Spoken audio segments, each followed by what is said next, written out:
Hello everyone, welcome to Education World. This is Kajal Mahajan, your commerce teacher of accountancy. आज से हमारा जो है वो फर्स्ट क्लास +2 कॉमर्स का अकाउंटेंसी सब्जेक्ट का शुरू होने जा रहा है, जिसमें आज हम सबसे पहला टॉपिक जो करेंगे that will be profit and non profit organisations. तो प्रॉफिट ऑर्गेनाइजेशंस कॉमर्स का एक बहुत ही मेजर पार्ट है, क्योंकि कॉमर्स जो है वो सारा का सारा बिजनेस से रिलेटेड है। बिजनेस में हम लोग बात करते हैं सिर्फ और सिर्फ प्रॉफिट अर्न करने की, और उसके लिए हम अपने बिजनेस ऑर्गेनाइजेशंस को जो नाम देते हैं वो देते हैं प्रॉफिट ऑर्गेनाइजेशंस, जिनका जो सोल पर्पस होता है वो होता है प्रॉफिट अर्न करना। और ये कंपनी की फॉर्म में, पार्टनरशिप फॉर्म्स की फॉर्म में और सोल प्रोप्राइटरशिप की फॉर्म में जो है वो इनकॉर्पोरेट की जाती हैं, स्टार्ट की जाती हैं। अगर हम कंपनी की बात करें तो it is a group of persons, कुछ लोगों का ग्रुप है जो अपना स्टेक मीन्स शेयर, अपना शेयर जो है, इकोनॉमिक शेयर, मॉनेटरी शेयर जो है वो कंट्रीब्यूट करते हैं टुवर्ड्स अ कॉमन गोल। वो गोल ये भी हो सकता है कि आपको टेक्नोलॉजी डेवलप करके पूरे वर्ल्ड को या अपने एरिया को या कम्युनिटी को या सोसाइटी को टेक्नोलॉजिकल प्रोडक्ट्स जो है वो सप्लाई करने हैं। इस तरह के मिशन और विजन को स्टार्ट करके कंपनी जो है वो अपना बिजनेस परस्यू करती है। The next one is a partnership firms. Partnership firms जो है वो आपका टॉपिक प्लस कंटेंट जो है वो +2 अकाउंटेंसी में बहुत ही ज़्यादा मेन रहेगा। मेन पोर्शन जो है वो पार्टनरशिप फर्म्स की अकाउंटिंग भी रहेगा, और रहता है सोल प्रोप्राइटरशिप, जिसमें एक अकेला इंसान अपना बिजनेस कंटिन्यू करता है। सो प्रॉफिट ऑर्गेनाइजेशंस जो हैं इनमें बिजनेस को सेटअप किया जाता है for some kind of manufacturing purpose.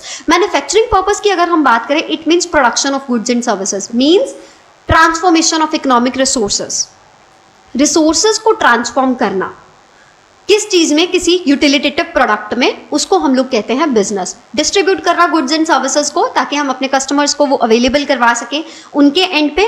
Plus एक सेगमेंट जो इसमें इंक्लूड की जाता है that is services rendering. Services rendering का मतलब ये है कि हम सर्विसेज प्रोवाइड करते हैं, लाइक डॉक्टर अपनी सर्विस प्रोवाइड कर रहा है, लॉयर अपनी सर्विस प्रोवाइड कर रहा है, चार्टर्ड अकाउंटेंट अपनी सर्विस प्रोवाइड कर रहा है, टीचर जिस तरह से मैं आपको टीच करवा रही हूँ that is a kind of service. तो प्रॉफिट ऑर्गेनाइजेशंस में जो चीजें रहती हैं वो रहती है प्रॉफिट को अर्न करने के लिए। So the core concept of today's topic is non profit organisation. Non profit organisation means not for profit, जिनका जो सोल एम है वो सिर्फ और सिर्फ सोसाइटी को सर्व करना है, सोसाइटी के पर्पस को सॉल्व करना है, नीडी पीपल्स की हेल्प करना है, किसी तरह के एजुकेशनल आइडिया को, कल्चरल आइडिया को, सोशल आइडिया को प्रमोट करना। उसके लिए जो ऑर्गेनाइजेशंस डेवलप की जाती हैं वो नॉन प्रॉफिट ऑर्गेनाइजेशंस होती हैं। So these are set up to promote the cultural, educational, health and the public services to community free of cost. Free of cost means they do not charge any expense for that, any fee for that. It means अगर वो आपसे fee charge नहीं कर रहे हैं तो they are providing you the services free of cost, they are providing you the products free of course, free of cost, जिसका मतलब ये है कि वो प्रॉफिट अर्न करने के लिए काम नहीं कर रहे, वो आपके वेलफेयर के लिए काम कर रहे हैं, किसी पर्टिकुलर कम्युनिटी ग्रुप के वेलफेयर के लिए काम कर रहे हैं, सोसाइटी के सारे पीपल्स के वेलफेयर के लिए काम कर रहे हैं। तो अगर हम इसका एग्जाम्पल देखें तो नॉन प्रॉफिट ऑर्गेनाइजेशंस में आर्ट्स और कल्चर को प्रमोट करने के लिए नेशनल हेरिटेज सोसाइटीज बनी होती हैं। वो काम क्या करते हैं, कल्चर, एक स्टेट के कल्चर को दूसरे स्टेट के कल्चर में प्रमोट करना, इंडिया के कल्चर को प्रमोट करना in the world.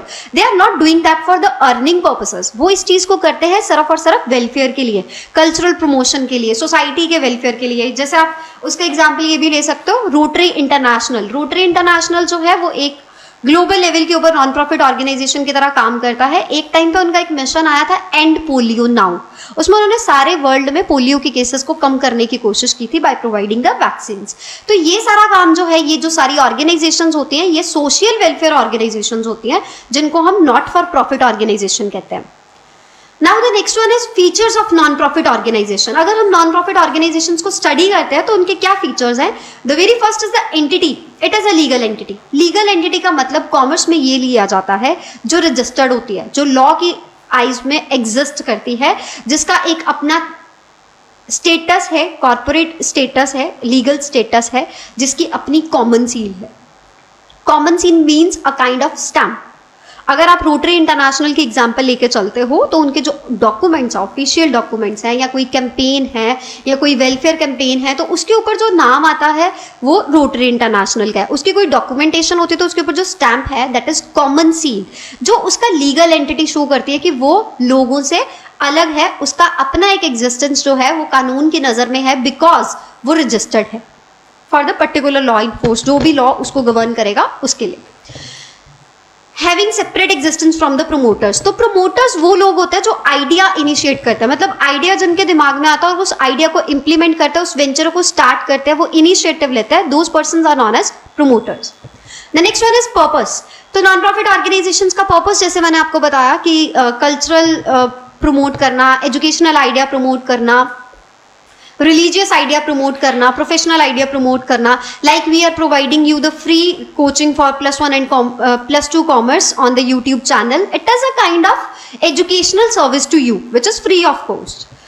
The next one is ownership. Ownership जो है ये इंडिविजुअल्स के द्वारा सेटअप किया जाता है, आप चैरिटेबल सोसाइटी के फॉर्म में या ट्रस्ट के फॉर्म में सेटअप होते हो और ये सोसाइटी से ही बिलोंग करता है। Objective obviously social welfare objective रहता है। जैसे अभी प्रेजेंटली कोविड-19 पेंडेमिक जो है वो बहुत ज़्यादा हार्म कर रहा है सोसाइटी को, तो ऐसे टाइम पे हमने सबने ये चीज़ विटनेस की है कि बहुत सारी ऑर्गेनाइजेशन सामने आई जिन्होंने फ्री फूड सप्लाई किया, फ्री सर्विसेज प्रोवाइड की, फ्री मेडिकल फैसिलिटीज प्रोवाइड की।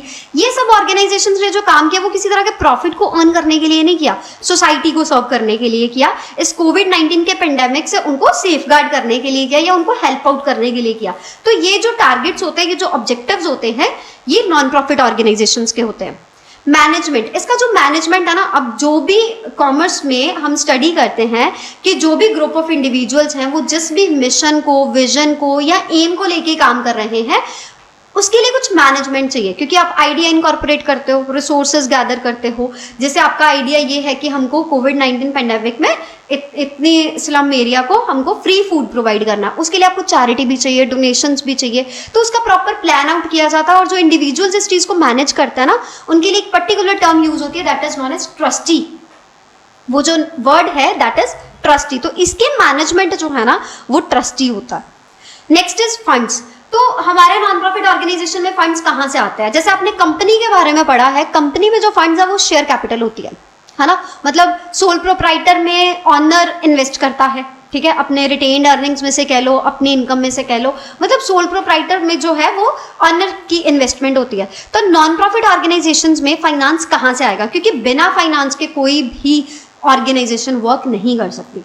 तो इसके लिए donations, entrance fees, membership fees, subscriptions, donations, ये सब चीज़ें रहती हैं जो फंडिंग का काम करती हैं। डोनेशंस आपको थर्ड पार्टी से मिल जाती है, ग्रांट्स आपको थर्ड पार्टी से मिल जाती हैं। एंट्रेंस फीस होती है अब जिन लोगों ने आइडिया इनकॉर्पोरेट किया है और वो इसमें मेंबर बनते हुए सोसाइटी को सर्व करना चाहते हैं, तो वो जो अपनी फी पे करते हैं उस ऑर्गेनाइजेशन का मेंबर बनने के लिए, वह एंट्रेंस फीस होती है, मेंबरशिप फीस होती है। सब्सक्रिप्शन होता है जो आप मंथली पेमेंट करते हो या हाफ ईयरली करते हो या क्वार्टरली करते हो, जो फंड इकट्ठा होता है उसमें हम अपना कॉन्ट्रीब्यूशन करते हैं, that is but regular intervals पे किया जाता है, उसको हम सब्सक्रिप्शंस बोलते हैं। Financial statements, the very major portion, इसके बेसिस पे न्यूमेरिकल्स जो हैं वो बहुत ही ज़्यादा इंपॉर्टेंट रहते हैं। Financial statements non profit organisations में प्रॉफिट ऑर्गेनाइजेशन से बहुत अलग होती हैं। प्रॉफिट ऑर्गेनाइजेशन में आप सबने +1 में पढ़ा होगा कि आप बनाते हो ट्रेडिंग अकाउंट, सबसे पहले बनाते हो मैन्युफैक्चरिंग कंपनीज बनाती है मैन्युफैक्चरिंग अकाउंट, जो डीलिंग करती है डिस्ट्रीब्यूशन में वो बनाती है, नॉन मैन्युफैक्चरिंग कंपनीज बनाती है trading account, then profit and loss account, then balance sheet. तो बैलेंस शीट जो है वो नॉन प्रॉफिट ऑर्गेनाइजेशन में भी बनेगा। उसके अलावा जो दो अकाउंट्स हैं that is receipt and payment account and income and expenditure account. Receipt and payment account हमारा कैश बुक की तरह रहता है, इनकम एंड एक्सपेंडिचर अकाउंट हमारा, जैसे ट्रेडिंग कंसर्न्स में हम लोग प्रॉफिट एंड लॉस अकाउंट बनाते हैं, वैसे उसी गाइडलाइंस पे हम लोग इनकम एंड एक्सपेंडिचर अकाउंट बनाते हैं, और balance sheet is the same, a kind of same. Now, our today's last topic, what is the difference between profit and non-profit organization? तो जो non-profit organization है उसका पर्पस क्या है? उसका पर्पस है सोशल वेलफेयर। प्रॉफिट ऑर्गेनाइजेशंस का motive क्या है? To earn the profit, to expand the business, to diversify the business. Sources of funds, जैसे मैंने आपको बताया, नॉन प्रॉफिट ऑर्गेनाइजेशन में जो आपका फंड सोर्स होता है वो डोनेशंस होता है, एंट्रेंस फीस होता है, सब्सक्रिप्शंस होता है, लाइफ मेंबरशिप फीस होता है, लीगेसी होता है एंड सो ऑन। हम आगे उनको एक एक करके सारी आइटम्स को डिस्कस करेंगे। तो ये सोर्सेज ऑफ फंड्स हमारा नॉन प्रॉफिट ऑर्गेनाइजेशंस में रहता है, और प्रॉफिट ऑर्गेनाइजेशंस में पार्टनर्स हैं तो वो कैपिटल कंट्रीब्यूट करते हैं, सोल प्रोप्राइटर है वो अपनी इन्वेस्टमेंट करता है, कंपनी है उसमें शेयर्स इशू किए जाते हैं, शेयर कैपिटल लिया जाता है, तो ये चीजें जो है वो सोर्स ऑफ फंड रहती है। फाइनेंशियल स्टेटमेंट्स जो हैं वो नॉन प्रॉफिट ऑर्गेनाइजेशन में जो बनाई जाती हैं वो recipient payment account, income account और बैलेंस शीट, और प्रॉफिट ऑर्गेनाइजेशन में जो बनाई जाती है trading account, profit and loss account and balance sheet. Next is surplus और प्रॉफिट। अच्छा, क्योंकि प्रॉफिट ऑर्गेनाइजेशंस प्रॉफिट अर्न करती है तो उसके लिए हम टर्म प्रॉफिट यूज करते हैं, but income and expenditure prepare करते टाइम या नॉन प्रॉफिट ऑर्गेनाइजेशंस के अकाउंट्स बनाते टाइम अगर हमारा जो रिसिप्ट है जो हमने रिसीव किया by the way of donation, by the way of charity, by the way of the grants, by the way of entrance fees और लाइफ मेंबरशिप फीस, इससे जो पैसा आता है अगर वो एक्सपेंडिचर से ज्यादा है, हमारे खर्चों से ज्यादा है, तो that is termed as surplus. Don't make use of word profit in case of non-profit organization. Always use the word surplus in place of profit. And in place of loss, it will be deficit. Excess of expenditure over income. जब भी हमारा expenditure हमारे income से ज़्यादा होगा तो वो terminology जो आएगा that will be deficit.